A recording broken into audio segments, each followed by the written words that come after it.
Everyone, আমি সোমা কলকাতা থেকে তোমাদের জন্য নিয়ে চলে এসেছি একটা দারুণ সুন্দর ব্লগ। আই থিঙ্ক ইন্ট্রো, এই রাস্তা, পরিবেশ আর জায়গাটা দেখেই তোমরা বুঝতে পারছো আমরা কোথায় চলে এসেছি। হ্যাঁ, আমরা চলে এসেছি শান্তিনিকেতনের সোনাঝুরি হাটের একদম রামশ্যাম ভিলেজ রিসর্টের সামনে। তারাই তোমরা বোলপুর, শান্তিনিকেতন কিংবা সোনাঝুরিতে এসেছো, কিংবা যারা আসোনি তারাও কিন্তু অনলাইন সাইটগুলো কিংবা ফেসবুক, ইনস্টাগ্রামে দেখেইছো কিংবা ইউটিউবে দেখেছো রামশ্যাম রিসর্ট, আর সেখানকার খাওয়া দাওয়া থেকে শুরু করে এভরিথিং। তো আজকে আমি তোমাদের সাথে ইন্ট্রোডিউস করবো একটা নতুন রামশ্যামের, যেটা আমি জাস্ট মাস তিনেক আগেই দেখে এলাম। জানি আমি ভিডিওটা দিতে আমার অনেকটা দেরি হয়ে গেল, কি করব বলো, সময়ই একদম পাই না। প্রতিবারই যখনই আমরা সোনাঝুরিতে যাই রামশ্যামে কিন্তু খাওয়া আমাদের মাস্ট, কারণ রামশ্যামের খাওয়া দাওয়া সত্যি বলতে দারুণ। অ্যাফোর্ডেবল প্রাইসের সাথে সাথে কোয়ালিটিও কিন্তু ওরা খুব ভালোভাবে মেনটেন করে।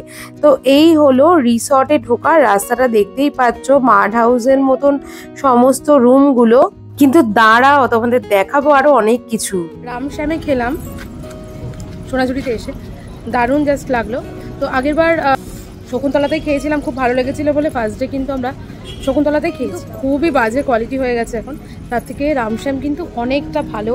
বিহেভিয়ার বলো, সার্ভিস বলো, ওদের সব কিছু কিন্তু বেশ ভালো লাগলো। আর বারবার রিপিটেড থালি নিলে এটাও একটা ভালো দিক, যেটা শকুন্তলাতে কিন্তু একদমই নেই। তো চলো রামশ্যামের ভেতরটা একটু ঘুরে আসি। এর আগে কখনো রামশ্যামের ভেতরের দিকটা আমাদের ঢুকে দেখাই হয়নি। 2500 3000 আর পুল আছে? পুলটাই নেই। পুলটা করেন তাহলে তো থাকতে পারি।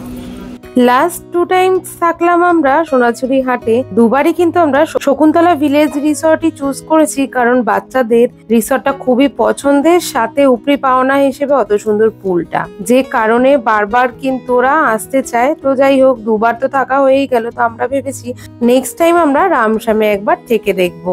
রামশ্যামের এই ক্লিপিং গুলো তুলেছিলাম আমি লাস্ট এপ্রিলে, মানে 1 বছর আগে। অনেক জায়গা পরের বার সেখানে থাকবো। পুল ঠিক আছে, পুল অত চিন্তা করলে হয়। ওই রুমগুলো হচ্ছে ওই কথা বলবো, পুল নেই না?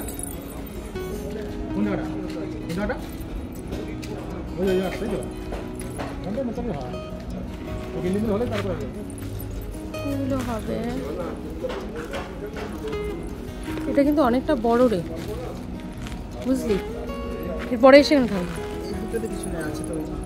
কি আছে? এই এখানে আরো অনেক কিছু আছে গো। রেস্টুরেন্ট আছে ভেতরে? কি রেস্টুরেন্ট? আচ্ছা আচ্ছা আচ্ছা, এরপরে এসে এখানে থাকবো।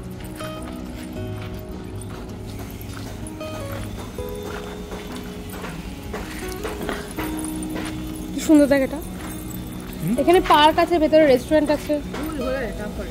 ফুল হয়ে যাবে তো পুজোর আগে, আমরা আবার 1 বছর বাদে আসবো সেটা, তাই না বলো? হ্যাঁ, ফুলও হচ্ছে রামশ্যামে। নেক্সট টাইম এসে আমরা এখানে থাকবো। শকুন্তলাতে থাকলাম 2 বার, তবে এই পুলটা মানে এই রিসর্টটাও কিন্তু খুবই সুন্দর, খাওয়া দাওয়া খুব ভালো। 1 বছর আগে যখন আমরা এই রিসর্টটার ভেতরটা ঢুকে দেখলাম, তো আমাদের মনই চেয়েছিল যে নেক্সট টাইম যখন আমরা সোনাঝুরিতে আসবো অবশ্যই এই রিসর্টটাতেই থাকবো, ততদিন এই রিসর্টটা রেডি হয়ে যাবে।